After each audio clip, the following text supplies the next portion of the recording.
వింటున్న మీకు కూడా వందనాలు తెలియజేస్తూ ఉన్నాను. యేసుక్రీస్తు ప్రభు శరీరధారిగా ఈ భూమి మీద మనుషులతో పాటు జీవించిన దినముల్లోని వారి వారి అవసరాలను బట్టి అక్కడ అద్భుతాలు చేశారు, ఆశ్చర్యమైన కార్యాలు చేశారు, స్వస్థతలు చేశారు, ఉపమానాల ద్వారాగా దేవుని వాక్యాన్ని ప్రకటించారు. వారికి ఆకలైతున్న సమయంలో వారికి భోజనాన్ని సిద్ధపాటు చేశారు. అంటే ఆ సమయాన్ని బట్టి, ఆ పరిస్థితులను బట్టి వారికి ఏదైతే అవసరమై ఉన్నదో దాన్ని చేసి లోకంలోని గొప్ప కీర్తి పొందుకున్నాడంట ఆయన. ఉన్నతమైన స్థితిలో యేసుక్రీస్తు ప్రభు ప్రజల్లో గొప్ప కీర్తి ప్రసిద్ధి చెందాడంట.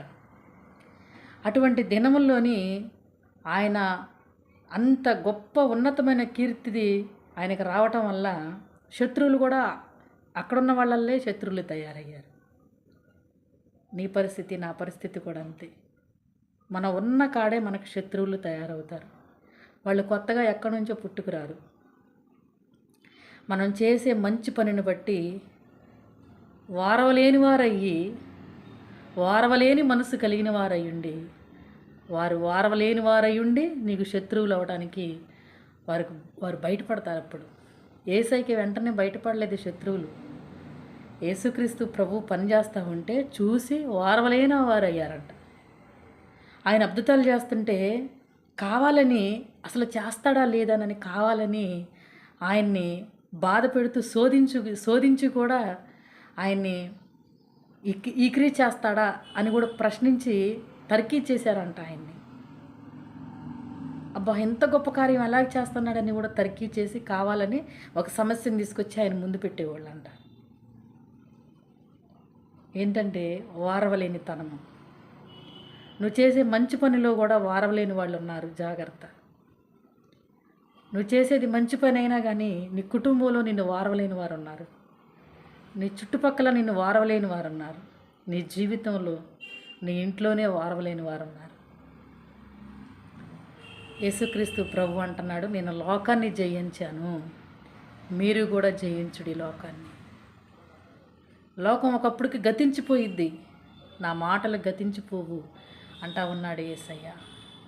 ఆయన గొప్ప గొప్ప కార్యాలు చేస్తే ఆయన ఉన్నతమైన నామానికి మహిమకరంగా నిలవబడవలసిన మనుషులు ఆయనకి శత్రువుగా నిలవబడ్డారు.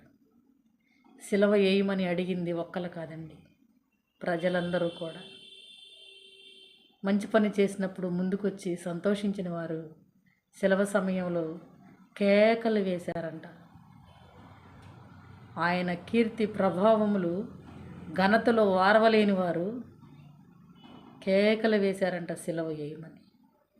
ఒక్కరు కూడా ఆయన మీద జాలి చూపించేవారు లేరు, ఒక్కరు కూడా ఆయన మీద ప్రేమ చూపించేవారు లేరు. సిలువ వద్దని ఒక్క వ్యక్తి కూడా బయటికి రాలేకపోయాడు.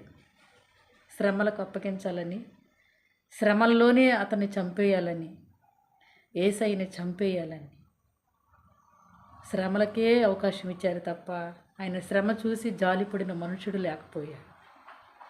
ఆలోచించండి, మన జీవితంలో కూడా మనం చేసే మంచి పనికి శత్రువులు తయారవుతారు. ప్రార్థన అనే ఆయుధం ద్వారాగా మనం జయించాలి. మనం జయించేది ఎవరితోనో తెలుసా? దురాత్మల సమూహములతోని. దురాత్మల సమూహములు ఎక్కడి నుంచి వస్తాయో ఆలోచించండి మీరు.